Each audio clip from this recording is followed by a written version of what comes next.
Apakah ada keselamatan di luar Tuhan Yesus Kristus? Mungkin ada yang, wah, saya nggak mau diselamatkan Tuhan Yesus Kristus. Pokoknya saya ingin menyelamatkan diri saya sendiri. Saya ingin berupaya sendiri agar saya ini bisa selamat. Tanpa Tuhan Yesus Kristus saya tidak mau diselamatkan. Nah, sebenarnya ya nggak ada. Ini mustahil gitu loh.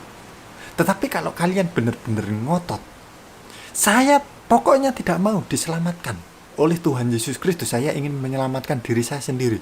Oke lah, ada satu cara, tetapi ini mustahil. Loh, apakah benar ada? Ada. Untuk kawanku semuanya, selamat datang di Pusat Rohani.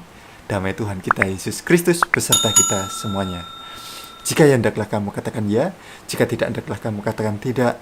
Apa yang lebih daripada itu berasal dari si jahat. Nah, apakah ada keselamatan di luar Tuhan Yesus Kristus? Jawabannya bisa dibilang ini ya nggak ada gitu loh. Tetapi kalau untuk teman-teman yang mungkin ngotot, saya nggak mau diselamatkan Tuhan Yesus Kristus, saya ingin menyelamatkan diri saya sendiri. Apakah ada cara lain? Ini mustahil, kawan. Tetapi kalau teman-teman benar-benar memang ngotot ingin menyelamatkan diri sendiri, tidak mau diselamatkan, oke. Ada cara. Satu cara, tetapi ini mustahil. Loh, apakah berdasarkan Alkitab? Oh iya, ada. Caranya berdasarkan Alkitab. Tetapi ini benar-benar sangat mustahil. Nah, sebelum itu mari kita baca terlebih dahulu Kisah Para Rasul pasal keempat ayat ke-12.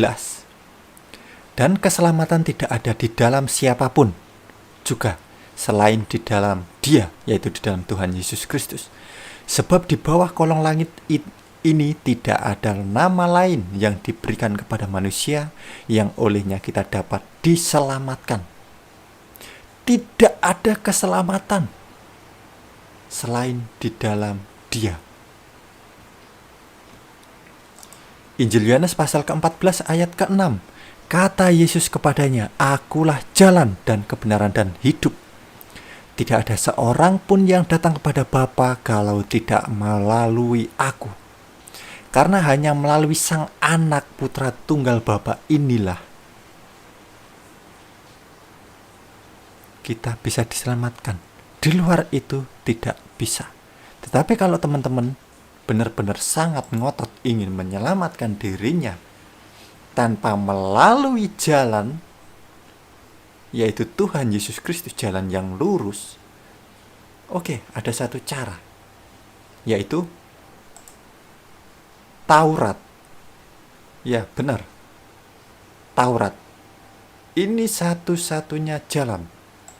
Tetapi ini mustahil untuk teman-teman bisa melakukan, yaitu Taurat. Benar, Taurat. Lakukan semua yang ada di dalam hukum Taurat. Semuanya. Tanpa terkecuali, semua hukum-hukum di dalam Taurat. Tanpa terkecuali. Tanpa satu pelanggaran pun. Kalau kalian bisa melakukan itu semua, oke. Kamu bisa selamat. Beneran. Kalau kamu bisa melakukan semua hukum-hukum tanpa terkecuali, kamu bisa selamat. Jadi, dengan kata lain, kalau kamu bisa, kehidupanmu semasa hidupmu sama persis, sama seperti Tuhan Yesus Kristus, kamu bisa selamat.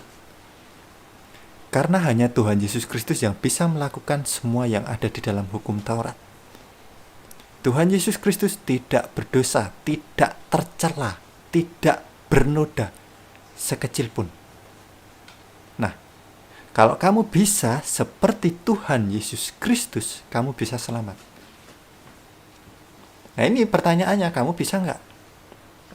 Karena satu pelanggaran sekecil apapun, dosa sekecil apapun, kamu nggak bisa diterima di tempat yang kudus, yang suci.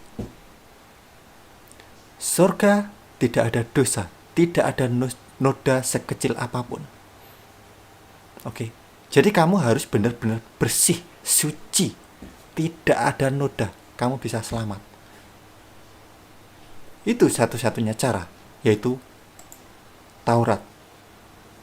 Kalau kamu bisa melakukan seperti apa yang Tuhan Yesus lakukan, tidak berdosa, bisa selamat. Yakobus pasal kedua ayat ke-10. Sebab barang siapa menuruti seluruh hukum itu, tetapi mengabaikan satu bagian daripadanya, ia bersalah terhadap seluruhnya. Nah,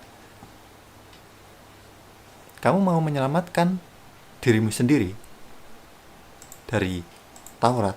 Oke, bisa. Tetapi harus benar-benar semuanya, tanpa terkecuali. Kalian melanggar satu, kalian terikat oleh semuanya. Sudah ada noda di situ, nggak bisa selamat. Contoh penjelasannya di ayat yang ke-11. Yakobus pasal kedua ayat ke-11. Contohnya, sebab ia yang mengatakan jangan berzina, ia mengatakan juga jangan membunuh. Jadi jika kamu tidak berzina, tetapi membunuh, maka kamu menjadi pelanggar hukum juga. Kamu tidak membunuh, oke. Kamu tidak berzina, oke. Kamu tidak mencuri, oke. Kamu tidak bersaksi dusta, oke banget. Kamu tidak mengingini ini itu, oke banget. Satu, kamu tidak menghormati ibu bapakmu, orang tuamu. Kamu sudah melanggar. Berdosa, bercela, tidak bisa diterima. Oke? Dan masih banyak lainnya. Mungkin kamu bisa melakukan 99,9999% mungkin. 99,99%. Tetapi kamu melanggar satu hukum, kamu terikat, kamu melanggar, kamu berdosa, kamu ternodai. Gak bisa diterima di tempat yang tanpa noda. Udah. Jadi itu caranya. Kalau teman-teman ingin menyelamatkan dirinya teman-teman gak bisa. Saya berbuat baik, saya berusaha berbuat baik, saya bersedekah, saya sudah menolong orang dan lain sebagainya. Oke, itu baik. Itu baik. Tetapi teman-teman berzina, ngerumpi, ngomongin orang, berprasangka buruk, berjalan sedikit tersandung berkata kotor, dan lain sebagainya. Kalian tidak bisa di tempat diterima yang suci, yang bersih. Di surga tidak ada noda. Surganya orang kekristenan, suci, bersih, tanpa noda. Tidak ada dosa. Kalian gak bisa diterima. Jadi, yaitu caranya adalah Taurat. Ini mustahil. Kalau kalian bisa seperti Tuhan Yesus Kristus, baru kalian bisa selamat.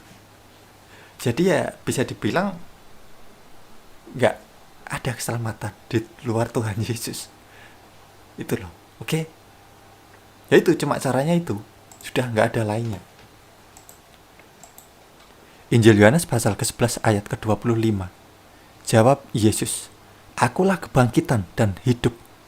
Barang siapa percaya kepadaku, bahwa ialah Tuhan dan Juru Selamatmu, ia akan hidup walaupun ia sudah mati. Nah, jadi seperti itu teman-teman saudaraku semuanya, semoga terberkati Untuk teman-teman yang mungkin baru saja menonton video di channel YouTube Pusat Rohani, bisa dukung kami dengan cara tekan tombol subscribe-nya untuk mendukung channel ini agar terus berkembang dan mewartakan kerajaan Tuhan kita Yesus Kristus. Baik kawan, terima kasih sudah menonton video di channel YouTube Pusat Rohani. Damai Tuhan kita Yesus Kristus beserta kita semuanya. Terpujilah Tuhan kita Yesus Kristus. Amin.